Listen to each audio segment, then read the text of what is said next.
अच्छा, आपके ससुर अभी मौजूदा स्थिति में कहाँ पर हैं और किस पद पर पोस्टेड है?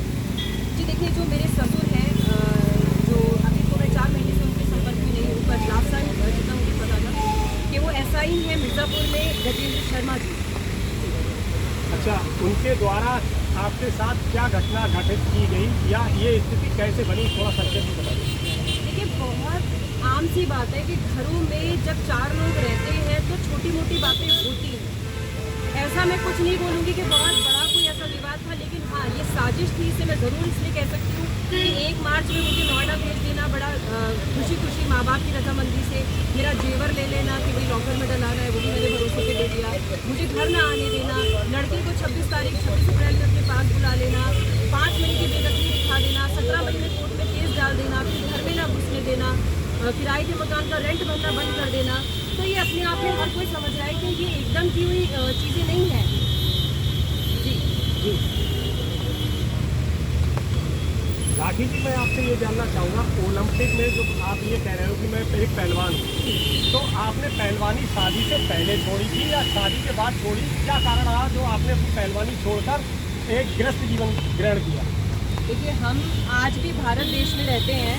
हम बात करते हैं कि महिलाओं की आज़ादी, महिलाओं के लिए बहुत सारी योजनाएं बनाई जाती हैं, बहुत सारे कानून बनाए जाते हैं, पर आप सभी लोग जानते हैं कि वो कानून कितने आधी अधूरे हैं, वो योजनाएं कितनी आधी अधूरी हैं, जिसका शिकार मैं अपने आप को भी इसलिए बोलूँगी कि मेरी पहलवानी, मुझे बोला गया शादी के बाद भी कर सकती है, लेकिन आज भी एक बहू, एक बेटी घर की इज्जत मानी जाती है, और उस इज्जत को मेंटेन करने के लिए, जैसे पहलवानी का कॉस्ट्यूम होता है वो शॉर्ट होता है, हर घर का अपना माहौल है कि मेरे माता पिता को उसको अलाउ कर देते हैं, लेकिन इनके घर का वो माहौल नहीं है, तो उसकी पहलवानी भी छोड़ नहीं देते।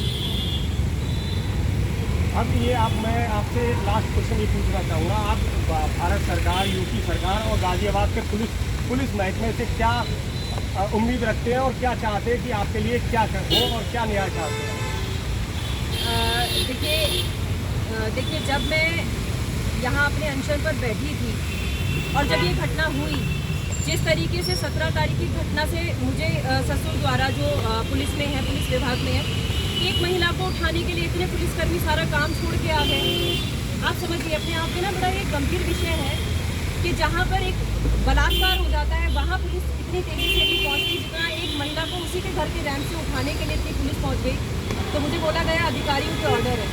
तो पहली चीज़ तो मैं ये जानना चाहती हूँ कि वो कौन अधिकारी थे जो एक महिला जो शांतिपूर्वक बैठी थी उसको उठाने के लिए पहुँचे। मेरे माता पिता के साथ इतनी बदतमीजी की, फ़ोन छीनो, गाड़ी में बिठाओ इनको। दूसरी मेरी मांग ये है कि जिस साजिश के तहत जो हर किसी को समझ आ रहा है, मुझे घर से निकाला गया है, सामने पक्ष आए, मेरे से बात करे, मेरे परिवार से बात करे, अगर मेरी कोई गलती नहीं निकलती तो जिस अपमान से मुझे उस घर से निकाला गया है, उसी सम्मान से मुझे उस घर वापस ले जाया जाए। और तीसरी मेरी एक आखिरी मांग है, जो मैंने मीडिएशन सेंटर्स में जाके देखा कि आज भी महिलाएं कहीं ना कहीं बहुत मजबूर है, न्याय नहीं मिल पाता, न्याय प्रक्रिया बहुत लंबी और बहुत स्लो है। एक ऐसी अदालत या एक ऐसा कानून बनाया जाए जिससे महिलाओं को तेज़ी से न्याय मिल सके। अब ये देखने वाली बात है कि पुलिस महकमे में एक मौजूदा अफसर के घर में जब ऐसी घटना होती है, तब बाहर वालों के लिए हम क्या अपेक्षा कर सकते हैं? भारत सरकार से लेकर यूपी सरकार, हर कोई महिला सशक्तिकरण की बात करता है, महिला उन्नति, महिला बचाओ, बच्ची पढ़ाओ, आगे बढ़ाओ, इस कई प्रकार की बातें होती हैं, मगर कोई भी धरातल पर इसको नहीं उतारता। उसका सीधा साधा उदाहरण आज हमारे सामने है। राठी पहलवान जी, इनके साथ जब ये घटना हुई है, इन्होंने एक अपने एम के साथ यहाँ बैठी है कि ये घटना मेरे साथ नहीं, समाज में जितनी बच्चियों या महिलाओं के साथ घटना है, मैं सबके साथ खड़ी हूँ। आगाज़ न्यूज़ के साथ ज्ञान उपाध्याय, गाजियाबाद।